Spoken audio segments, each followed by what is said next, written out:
मुगल बादशाहों की कहानी तो हमने खूब सुनी है। बाबर से लेकर औरंगजेब तक इन बादशाहों ने भारत के बड़े हिस्से पर राज किया है, लेकिन आमतौर पर इनकी रानियों की कहानी कम ही मिलती है। और अगर है भी तो सिर्फ इस बात को लेकर कि कौन सा बादशाह किस रानी को कितना प्यार करता था।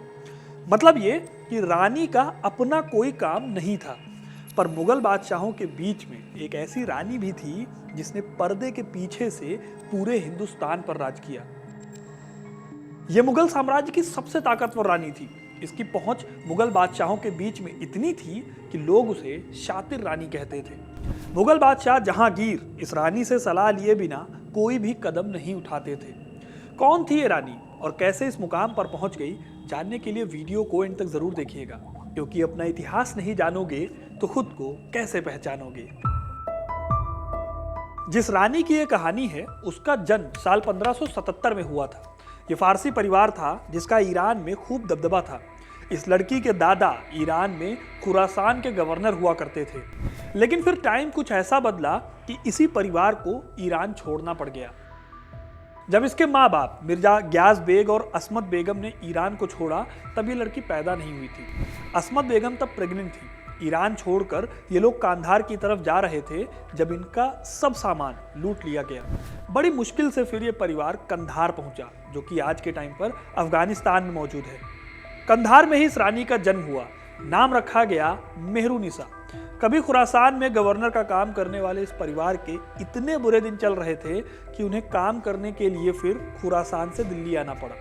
यहीं से मेहरुनिसा के नूर जहां बनने की शुरुआत हुई। जी हाँ, ये कहानी है नूर जहां की।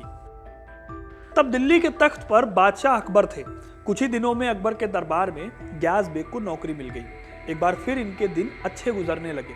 मेहरुनिसा ही आगे चलकर अकबर के एक बेटे की बेगम बनी। इस बेटे का नाम था जहांगीर। इतिहासकार है रेणुका नाथ। उनके हिसाब से मेहरुनिसा की शादी 1594 में शेर अफगान से हुई थी। उस वक्त मेहरुनिसा की उम्र 17 साल थी। उससे उनको एक बेटी हुई जिसे लाडली बेगम के नाम से जाना गया। साल 1607 में शेर अफगान की मौत इसलिए हुई क्योंकि उसने बंगाल के गवर्नर के खिलाफ बगावत कर दी थी। तब गवर्नर के सिपाहियों से लड़ते हुए वो मारा गया। शौहर की मौत के बाद नूरजहां और उनकी बेटी लाडली बेगम को आगरा भेज दिया गया। फिर रुकैया सुल्ताना बेगम की देखरेख में उन्हें रखा गया और उनकी खूबसूरती की चर्चा होने लगी। नूरजहां फेमस होने लगी। नूरजहां या मेहरुनिसा को जहांगीर ने सबसे पहले नौरोज के त्योहार पर देखा था।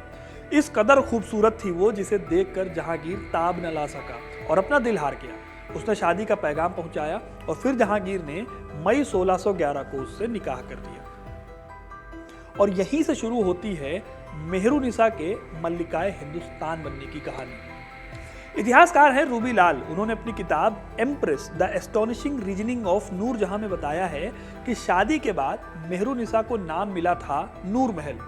फिर 20 मार्च 1616 में जहांगीर ने एक फरमान जारी करते हुए कहा, आज से नूर महल बेगम को नूर जहां बेगम कहा जाएगा।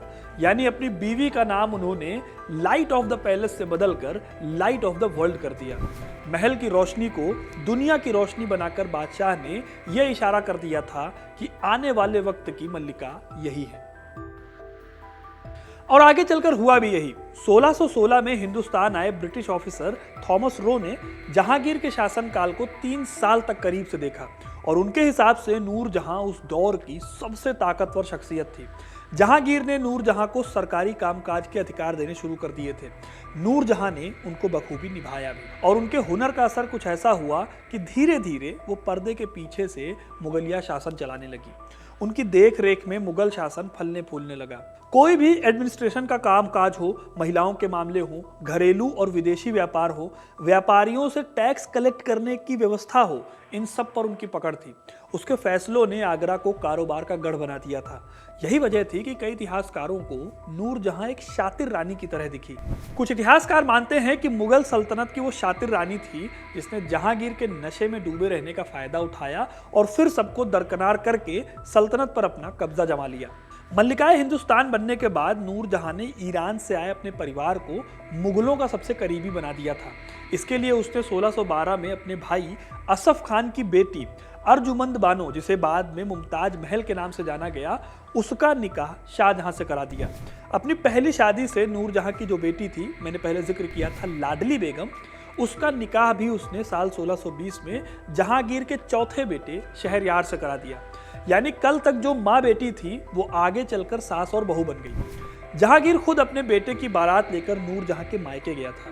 अकबर के काल में काबुल के दीवान रहे नूरजहां के पिता को उसने इत्माउद्दौला का खिताब दिलवाया। ये भी नूरजहां की ही पहल थी। इतना ही नहीं, साल 1625 में उसने अपने भाई आसफ खान को लाहौर का गवर्नर बनवा दिया। बाद में उसे शाहजहां का मुख्यमंत्री भी बनाया गया। मुगल टाइम पीरियड के दो सबसे खूबसूरत मकबरे अगर किसी के हैं तो वो किसी मुगल के नहीं हैं, बल्कि ईरान से आए इसी परिवार के लोगों के हैं। एक तो नूरजहां के वालिद यानी उनके पिता इत्माउद्दौला का है मकबरा, और दूसरा उसकी भतीजी मुमताज महल का है। इत्माउद्दौला का मकबरा नूरजहां ने बनवाया था और मुमताज महल के लिए जो ताजमहल बनाया गया वो इसी मकबरे की तर्ज पर बनाया गया है। इसी आधार पर, उनके इन्हीं कामों के आधार पर इतिहासकार नूरजहां को एक शातिर रानी का खिताब देते हैं। लेकिन इतिहासकार रूबी लाल ऐसा नहीं मानती। अपनी किताब में वो लिखती हैं कि नूरजहां और जहांगीर के बीच में ऐसी कोई टेंशन नहीं थी। उल्टे जहांगीर के लिए नूरजहां एक बहुत अच्छी एडवाइजर थी, एक स्किल्ड शिकारी थी, पॉलिटिशियन थी और एक ऐसी बीवी थी जिसको आर्ट और कल्चर से बहुत ज़्यादा प्यार था। जहांगीर ने खुद अपनी बीवी के बारे में कई तारीफें लिखी हैं, इसलिए शातिर रानी कहना ठीक नहीं होगा।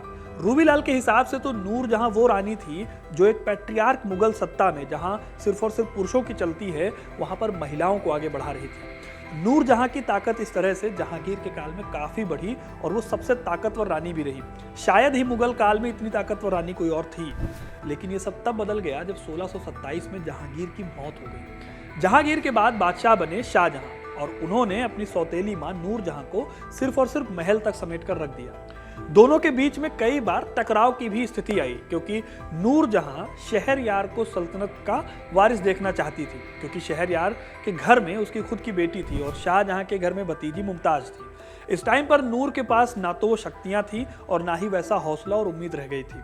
लिहाजा उसने अपनी बाकी की जिंदगी आर्ट और लिटरेचर में गुजारनी शुरू कर दी। फिर एक टाइम आया साल 1645 का, जब उनकी मौत हो गई। लाहौर में जहांगीर के मकबरे के करीब ही शाहदरा में उन्हें दफना दिया गया। नूरजहां कला, संस्कृति और स्थापत्य कला की संरक्षक मानी जाती हैं। उन्होंने एक से बढ़कर एक शहर, भव्य महल, मस्जिद और मकबरे बनवाए। शायद यही वजह है कि नूरजहां भारत, पाकिस्तान और बांग्लादेश के लोक साहित्य में आज भी जिंदा है। नूरजहां के काल में कई मिनिएचर पेंटिंग्स भी बनी। तो दोस्तों, ये थी कहानी नूरजहां की। आपको ये कहानी कैसी लगी कमेंट करके ज़रूर बताइएगा। वीडियो को लाइक और शेयर करना ना भूलें और ऐसी इंटरेस्टिंग कहानियों के लिए हिस्ट्री कनेक्ट को सब्सक्राइब ज़रूर करें। धन्यवाद।